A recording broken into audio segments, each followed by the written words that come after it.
अस्सलाम वालेकुम स्टूडेंट्स। आज हमने प्रॉपर्टीज़ ऑफ बोरेक्स से आगे स्टार्ट लेना था। सबसे पहले हम इसकी फ़िज़िकल प्रॉपर्टीज़ देख रहे हैं कि वाइट क्रिस्टलाइन सॉलिड है, sparingly soluble in cold water. Sparingly soluble का मतलब होता है मुश्किल से पानी में हल होता है कोल्ड वाटर में। अब इसकी सॉल्युबिलिटी की वैल्यू हॉट वाटर में थोड़ी बढ़ जाती है, ज़्यादा सॉल्युबल हो जाता है। फॉर एग्जांपल अगर आपके पास 100 ग्राम ऑफ वाटर हो तो वो 10 डिग्री सेंटीग्रेड पर सिर्फ 3 ग्राम डेकाहाइड्रेट इसको क्यों कहते हैं, क्योंकि इसमें 10 वाटर ऑफ क्रिस्टलाइजेशन होते हैं। 10 डिग्री सेंटीग्रेड पर ये सिर्फ 3 ग्राम 100 ग्राम में सॉल्युबल है, लेकिन टेम्परेचर इंक्रीज़ होने से सॉल्युबिलिटी बढ़ जाती है। अगर हम 100 डिग्री सेंटीग्रेड से पर इस सॉल्ट को डिज़ोल्व करें तो इसकी सॉल्युबिलिटी 3 ग्राम से बढ़कर 99.3 ग्राम हो जाती है। अगर हम इसके सैचुरेटेड सोल्यूशन को क्रिस्टलाइज करना चाहें तो ये दो फॉर्म में क्रिस्टलाइज हो सकता है। अगर टेम्परेचर अबव 62 डिग्री सेंटीग्रेड रखा है तो ऑक्टाहाइड्रल क्रिस्टल्स की फॉर्म में होगा और वो पेंटाहाइड्रेटेड फॉर्म होगी विथ 5 वाटर ऑफ क्रिस्टलाइजेशन। और अगर हम टेम्परेचर को बिलो 62 डिग्री सेंटीग्रेड रखते हैं तो फिर ये डेका यानी 10 वाटर ऑफ क्रिस्टलाइजेशन की फॉर्म में क्रिस्टलाइज आउट होता है। फिर उसका फार्मूला क्या हो जाएगा, Na2B4O7.10H2O। सबसे पहली प्रॉपर्टीज़ की ये है केमिकल प्रॉपर्टी।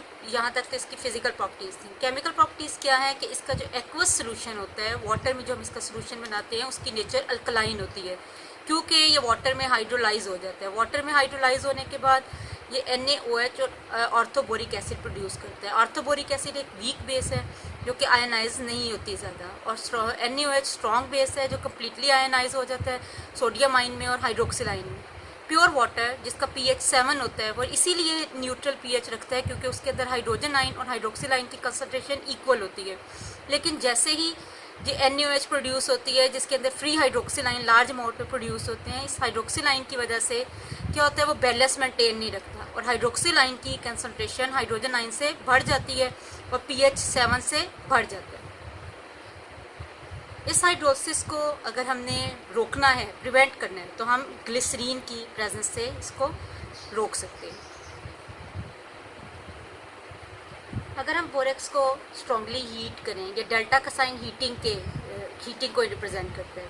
अगर हम बोरेक्स को स्ट्रांगली हीट कर दें तो ये अपने वाटर ऑफ क्रिस्टलाइजेशन लूज़ कर लेता है और स्वेल अप हो जाता है एक वाइट पोरस मास में due to expulsion of water. Water के रिमूवल के बाद इसमें क्या चेंज होता है कि ये स्वेल अप हो जाता है और वाइट पोरस मास में कन्वर्ट हो जाता है। अगर हम उसको फर्दर हीट करना जारी रखें तो ये मेल्ट होकर एक clear transparent glass like material में चेंज हो जाता है। और आगे अगर इसके साथ मेटेलिक ऑक्साइड्स को साथ रिएक्ट करवाएं तो वो कलर्ड बीड्स फॉर्म होती हैं। इसी वजह से हम इस रिएक्शन को बोरेक्स बीट टेस्ट में भी यूज़ करते हैं। अभी आगे मैं आपको लास्ट में बोरेक्स बीट टेस्ट डिटेल में बताती हूँ, लेकिन उससे पहले आप सिर्फ इसमें जो केमिकल चेंज आता है वो देख लें। Na2B4O7 में 10 वाटर ऑफ क्रिस्टलाइजेशन है। ये जब लूज़ होते हैं तो लूज़ होने के बाद Na2B4O7 बनता है। Na2B4O7 को अगर फर्दर हीट करना आप जारी रखें तो फिर ये सोडियम मेटाबोरेट NaBO2 और साथ बोरिक एनहाइड्राइड प्रोड्यूस करता है B2O3। इसका जो एक्वस सोल्यूशन है वाटर में, जो इसका सोल्यूशन है Na2B4O7 का वाटर, अगर उसको रिएक्ट करवाया जाए HCl या सल्फ्यूरिक एसिड के साथ तो बोरिक एसिड बनता है और बाकी रिस्पेक्टिव सॉल्ट बन जाता है। फॉर एग्जांपल हाइड्रोक्लोरिक एसिड है तो वो सोडियम क्लोराइड सॉल्ट बन जाएगा NaCl। और अगर आपने सल्फ्यूरिक एसिड लिया है तो बोरेक्स का जो एक्वस सोल्यूशन है वो सोडियम सल्फेट प्रेसिपिटेट आउट कर देगा। बाकी क्या चीज़ आ जाएगी, ऑर्थोबोरिक एसिड। Na2B4O7 का एक्वस सोल्यूशन जब HCl या सल्फ्यूरिक एसिड के साथ रिएक्ट करेगा तो सोडियम अपने अपने क्लोराइड और सल्फेट सॉल्ट्स बनाने के साथ साथ ऑर्थोबोरिक एसिड प्रोड्यूस करेगा।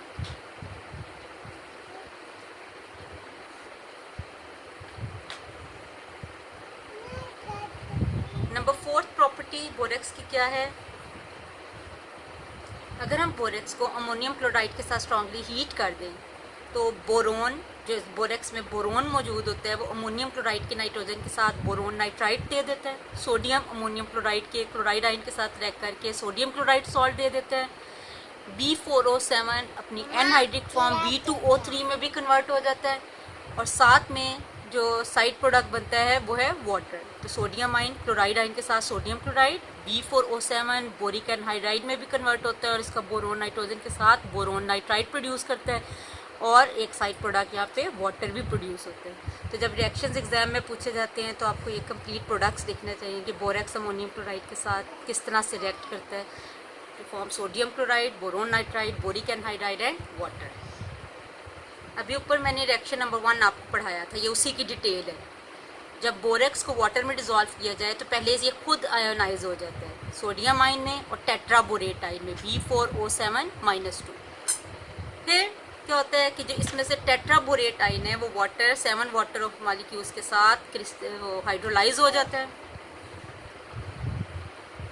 तो वाटर में आयनाइजेशन के बाद जो टेट्राबोरेट आयन बनता है ये वाटर 7 वाटर मॉलिक्यूल के साथ जब हाइड्रोलाइज होता है तो इसका वाटर का हाइड्रोजन आयन टेट्राबोरेट आयन के साथ रह करके ऑर्थोबोरिक एसिड एक वीक एसिड प्रोड्यूस करता है और वाटर के हाइड्रोक्सिल आयन फ्री हो जाते हैं। सोडियम आयन और हाइड्रोक्सिल आयन जो है ये दोनों स्ट्रॉन्ग अल्कली के आयन्स हैं, ये फ्री फॉर्म में ही मौजूद रहते हैं, ये आयनाइज्ड रहेंगे। लेकिन जो ऑर्थोबोरिक एसिड एक वीक एसिड है वो अपनी लिटिल आयनाइजेशन एक्सटेंट की वजह से, वीक एसिड होने की वजह से लिटिल हाइड्रोजन आयन प्रोड्यूस करेंगे, जिसकी वजह से वाटर में हाइड्रोक्सिल आयन की तादाद हाइड्रोजन आयन से बढ़ जाएगी। ये जो रिएक्शन नंबर 1 है उसी की फर्दर डिटेल आपको बताई हुई है कि ये 2 में स्प्लिट हो जाता है। अब देखें, बना एसिड भी और बेस भी, लेकिन ओवरऑल जो सोल्यूशन की नेचर है वो क्या हो जाएगी, अल्कलाइन, क्योंकि बेस कम्प्लीटली आयनाइज फॉर्म में रहेगी due to the large concentration of hydroxyl ion, लेकिन ऑर्थोबोरिक एसिड स्मॉल अमाउंट में हाइड्रोजन आयन को प्रोड्यूस करता है। जो रिएक्शन नंबर 2 मैंने आपको पढ़ाया था कि बोरेक्स की एक प्रॉपर्टी है कि वो बहुत स्ट्रांगली हीट हो जाए, तो पहले वो सोलन मास में आ जाता है और फिर अपनी मेटाबोरेट और बोरिक एनहाइड्राइड देते हैं और इसी वजह से ये बोरेक्स बीट टेस्ट में यूज़ होता है। ये अब उसी की डिटेल है कि ये बोरेक्स बीट टेस्ट परफॉर्म कैसे करते हैं। हमने प्लेटिनम की जो वायर है उसके एंड पर एक छोटा सा लूप बना लेना है, फोल्ड उसको आगे से करके गुलाई में इसको फोल्ड करके एक लूप बना देना है।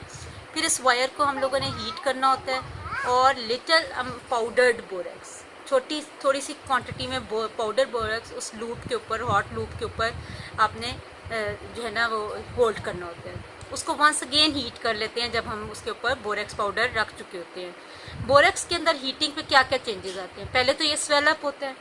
स्वेलअप होने में स्वेलअप कब होता है, मैंने अभी पहले बताया था, जब वो अपने 10 वाटर ऑफ क्रिस्टलाइजेशन लूज़ कर देता है, यानी उसका वॉल्यूम बढ़ जाता है। फिर उसके बाद जब हम फर्दर हीट करना नहीं छोड़ते तो वो मेल्ट हो जाता है एक कलरलेस ग्लास लाइक बीड में। अभी ये कलरलेस बीड है। फिर हम क्या करते हैं कि वो सब्सटेंस जिसको कि हम इस टेस्ट से गुजार रहे होते हैं, ज़्यादातर ये मेटालिक जो है ऑक्साइड्स होते हैं, तो हम उस जो सब्सटेंस है अंडर एग्जामिनेशन जिसको कि हम टेस्ट कर रहे होते हैं, फिर वो बीट के ऊपर हम जो है ना वो स्प्रेड करते हैं और फिर रीहीट करते हैं। देखिए, सबसे पहले आपने प्लेटिनम वायर को अकेले हीट किया, फिर उसके बाद उसके ऊपर पाउडर्ड बोरेक्स को आपने स्प्रिंकल किया, वो पहले स्वेल अप हुआ, फिर मेल्ट होकर कलरलेस ग्लास लाइक बीड में चेंज हुआ, और उसके बाद आपने एक दफ़ा फिर उसके ऊपर वो सब्सटेंस जो अंडर एग्जामिनेशन है मेटालिक ऑक्साइड, वो उसके ऊपर डालकर दोबारा रीहीट करना होता है। और आपको फ्लेम के 2 पोर्शन नज़र आ रहे होते हैं, एक ऑरेंज होता है और एक ब्लू, एक को हम ऑक्सीडाइजिंग फ्लेम कहते हैं और दूसरे को रिड्यूसिंग। तो हम उन दोनों में रख कर बीड्स के कलर देखते हैं। बाज़ बीड्स जो होते हैं वो इन दोनों फ्लेम्स में एक ही कलर शो करती हैं, बाज़ मेटालिक ऑक्साइड्स की बीड्स इन दोनों फ्लेम में डिफरेंट कलर शो करती हैं, और जिसकी वजह से हम मेटल के कैटाइंस को डिटेक्ट कर सकते हैं। ये टेस्ट इसी वजह से इसके साथ टेस्ट दिखा हुआ है, ये मेटल कैटाइंस को, कलर्ड मेटल कैटाइंस को डिटेक्ट करने के लिए ये टेस्ट यूज़ होते हैं। हर मेटल के कैटाइन की अपनी अपनी करेक्टरिस्टिक कलर की बीड होती है, जिसकी वजह से वो पहचाना जाता है। बीड का लफ्जी मतलब होता है मोती, तो वो एक मोती की तरह आपको उस लूप के ऊपर चमकती हुई कलर्ड बीड नज़र आती है। ये बोरेक्स बीट टेस्ट की केमिस्ट्री या केमिकल रिएक्शन है। मैंने पहले भी बताया था कि जब हम उसको हीट करते हैं तो वो सॉलन मास में आ जाता है वाटर ऑफ क्रिस्टलाइजेशन लूज करके। वो सॉलन मास क्या होता है, Na2B4O7, यानी विदाउट वाटर ऑफ क्रिस्टलाइजेशन। अब आप जब उसको फर्दर हीट करते हैं तो वो जो ग्लासी मास मैंने बताया था आता है, ट्रांसपेरेंट ग्लासी मास, तो वो किस वजह से आता है, NaBO2 सोडियम मेटाबोरेट की फॉर्मेशन की वजह से और बोरिक एनहाइड्राइड B2O3 की फॉर्मेशन की वजह से।